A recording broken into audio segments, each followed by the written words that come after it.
Hi friends, నా పేరు వినయ్. మీరు చూస్తున్నారు వినయ్ అఫీషియల్ టెక్ ఛానల్. ప్రతి ఒక్కరికి ఒక మంచి మొబైల్ సెలెక్ట్ చేసుకుని ఉంటది కదా. ఆ మంచి మొబైల్ ని మీరే సెలెక్ట్ చేసుకోవచ్చు అనమాట. అది ఎలాగే ఏంటంటే ఇప్పుడు చెప్తే చూడండి. ప్రతి ఒక్కరికి ఒక పోకో ఎక్స్ట్రీమ్ మొబైల్ అనేది ఐడియా ఉన్నట్టయితే ఆ మొబైల్ లో ప్రాసెసర్ కానీ ప్రతి ఒక్కటి పర్ఫెక్ట్ అనమాట. బ్యాటరీ కానీ కెమెరా కానీ అన్ని ఎక్సలెంట్. కానీ CPU ప్రాబ్లం వచ్చింది 1 ఇయర్ తర్వాత. అలాంటి ప్రాబ్లమ్స్ ఎందుకు వస్తాయి? అలాంటి ప్రాబ్లం రాకుండా ఎలా సెలెక్ట్ చేసుకోవాలంటే బ్యాలెన్సింగ్ ఉండాలన్నమాట. ప్రతి ఒక్కదానికి ప్రాసెసర్ కానీ బ్యాటరీ కానీ మదర్ బోర్డ్ కానీ ప్రతి ఒక్కటి బ్యాలెన్సింగ్ గా ఉండాలి. నాకు తెలిసినంత మట్టికి Poco X3 the best mobile. కానీ అది ఫెయిల్ అయింది అనమాట. అది ఎందుకు ఫెయిల్ అయిందని మీరు చదవండి. CPU ప్రాబ్లం వచ్చి కెమెరా ఆగిపోయేది, అలాగే మొబైల్ డెడ్ అయిపోయేది, ఇలా చాలా ప్రాబ్లమ్స్ అయితే వచ్చినాయి. సో అలాంటి ప్రాబ్లం రాకుండా మొబైల్ సెలెక్ట్ చేసుకోవాలంటే ఏం చేయాలో నేను చెప్తే చూడండి. ఫస్ట్ ఏంటంటే మీరు బ్యాటరీ పర్ఫార్మెన్స్ బాగుండాలి, అలాగే ఫోన్ పర్ఫార్మెన్స్ బాగుండాలి అని చూస్తారు. అవన్నీ మనకి CPU మీద డిపెండ్ అయి ఉంటుంది అనమాట. మనం మొబైల్ వాడే విధానాన్ని బట్టి అవన్నీ బేస్ అయి ఉంటాయి. మెయిన్లీ 3 విషయాలు చూసుకోవాలన్నమాట: బ్యాటరీ, డిస్ప్లే, ప్రాసెసర్. ఆ 3 పర్ఫెక్ట్ గా ఉన్నాయనుకోండి, అంతా బాగున్నట్టే మొబైల్. కెమెరా కానీ ఆ మొబైల్ కలర్ ఇవన్నీ సెకండరీ, ఇది కాదు చూసుకోవాల్సింది. ఫస్ట్ ఆ 3 చూసుకోండి. దాని తర్వాత కెమెరా ఎంత ఉంది, దాని క్వాలిటీ ఎలాగా ఏంటనే తర్వాత చూసుకోండి. ఫస్ట్ బ్యాటరీలో మీ ఎవరికన్నా 80-20 రూల్ తెలుసా తెలియదు అనేది కామెంట్ లో చెప్పండి. 80-20 రూల్ ఉంటుంది అనమాట. అది మెయింటైన్ చేశారనుకోండి, మీ మొబైల్ 2 ఇయర్స్ అయినా కొత్త మొబైల్ లాగే ఛార్జింగ్ వస్తుంది అనమాట. అది మెయింటైన్ చేయాలి ప్రతి ఒక్కరు. అది తెలియకపోతే కామెంట్ చెప్పండి, మీకు కంపల్సరీగా ఒక వీడియో అయితే చేస్తాను.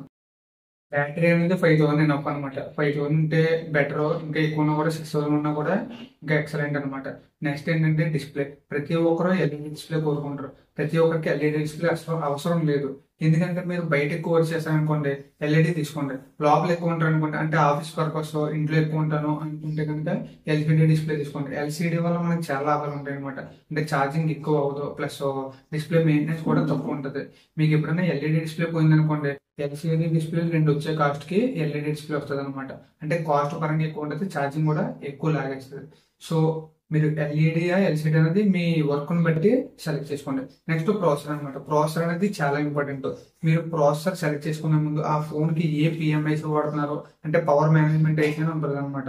ఆ PMIC గురించి, ఆ ప్రాసెసర్ గురించి ప్రతి ఒక్కటి తెలుసుకోండి. మోస్ట్లీ స్నాప్ డ్రాగన్ ప్రాసెసర్ అనుకోండి, బెస్ట్ అనమాట. హీలియో G40, G50 అవి ఉంటాయి. అవి అయితే వేస్ట్, మీ గేమింగ్ అయితే వేస్ట్ అనమాట. మంచి ప్రాసెసర్ అయితే తీసుకోండి. ఆ ప్రాసెసర్ మీద మీ ఫోన్ పర్ఫార్మెన్స్ ప్లస్ ఛార్జింగ్ కూడా డిపెండ్ ఉంటుంది అనమాట. మీరు హెవీ ప్రాసెసర్ తీసుకున్నారు అనుకోండి, మీకు ఛార్జింగ్ త్వరగా అయిపోద్ది, ప్లస్ పర్ఫార్మెన్స్ కూడా బాగుంటుంది. మీరు వాడే విధానాన్ని బట్టి, అంటే మీ పర్పస్ ని బట్టి సెలెక్ట్ చేసుకోండి. మీరు గేమింగ్ ఎక్కువ వాడతారా, లేదంటే జస్ట్ ఆఫీస్ పర్పస్, సింపుల్ గా రీల్స్ చేసుకోవడానికి, కెమెరా పర్పస్ ఏంటనేది డిపెండ్ ఉంటుంది అనమాట. మనకి మినిమం పర్ఫార్మెన్స్ కావాలంటే స్నాప్డ్రాగన్ 600 పైనే తీసుకోండి. ఓకే. నెక్స్ట్ కెమెరా ఏ లెన్స్ వాడుతున్నారో, ఎలా ఉంది, దాని పర్ఫార్మెన్స్ ఏంటనేది శాంపిల్ పిక్స్ చూసి అప్పుడు సెలెక్ట్ చేసుకోండి. ఓకే. సో మీకు ఇవన్నీ తెలియదు అనుకుంటే కనుక మీరు నాకు కామెంట్ లో పెట్టండి. మీ బడ్జెట్ ఏంటి, మీ పర్పస్ ఏంటో పెట్టారనుకోండి, మీకు మంచి మొబైల్ అనేది నేను చెప్తాను అనమాట. పోకో తీసుకోవాలి, అంటే సామ్సంగ్ తీసుకోవాలి, ఏ మోడల్ తీసుకోవాలి ఏంటనేది నేను చెప్తాను. ప్రతి ఒక్క కామెంట్కి అయితే రిప్లై ఇస్తాను.